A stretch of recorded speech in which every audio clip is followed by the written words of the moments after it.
Hello everyone, ఈ చల్లని వెదర్లో మేమైతే డెజర్ట్ చేద్దామని ఫిక్స్ అయ్యాం. ఫస్ట్ మనం బ్రెడ్ తీసుకొని స్లైసెస్ చేసుకుందాం.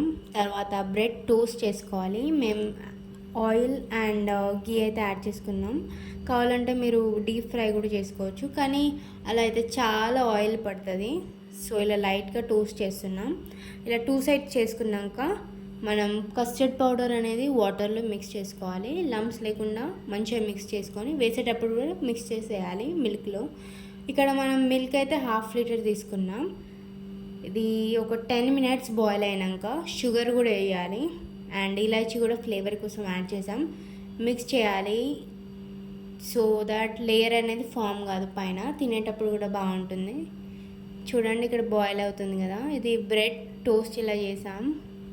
మాడినా కానీ అది జస్ట్ అపియరెన్సే, టేస్ట్ అయితే మాడినట్టు ఏమి ఉండదు, బాగానే ఉంటుంది. జస్ట్ వీడియోలో అలా కనిపిస్తుంది. ఫస్ట్ మనం ప్లేట్లో ఆర్ ఎనీ బౌల్లో ఇలా అరేంజ్ చేసుకోవాలి. ఇక్కడ స్టవ్ అయితే ఆఫ్ చేసుకొని ఒక 5 మినిట్స్ మిక్స్ చేస్తూనే ఉండాలి చల్లారేదాకా. అండ్ ఇక్కడ ఇలా ప్రిపేర్ చేసుకున్నాం కదా, దీని మీద ఇలా పోస్తే ఇది అబ్సార్బ్ చేసుకుంటుంది. దీనిపైన మళ్ళీ మనం ఇంకొక లేయర్ పెట్టి మళ్ళీ కూడా పోయాలి. ఇలా పెట్టి చేయడం వల్ల ఏమవుతుందంటే అన్ని బ్రెడ్కి ఈ మన మిల్క్ అనేది ఈక్వల్గా స్ప్రెడ్ అవుతుంది అన్నట్టు. సో ఇలా పెడితే బాగుంటుంది.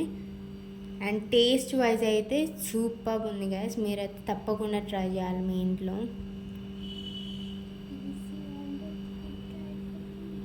ఈ రెసిపీ అయితే చాలా ఈజీ అండ్ క్విక్గా అయిపోతుంది. It's not a big deal. ఇలా మొత్తం స్ప్రెడ్ అయినాక ఫ్రీజర్లో అయితే పెట్టుకోవాలి. ఒక 20 or 15 మినిట్స్లో మనకి కూల్ అయిపోతుంది కాబట్టి బాగుంటుంది తర్వాత టేస్ట్. ఫ్రీజ్ అయినాక చూడండి ఎంత బాగుందో. టేస్ట్ వైజ్ అయితే సూపర్ అండ్ వేరే లెవెల్.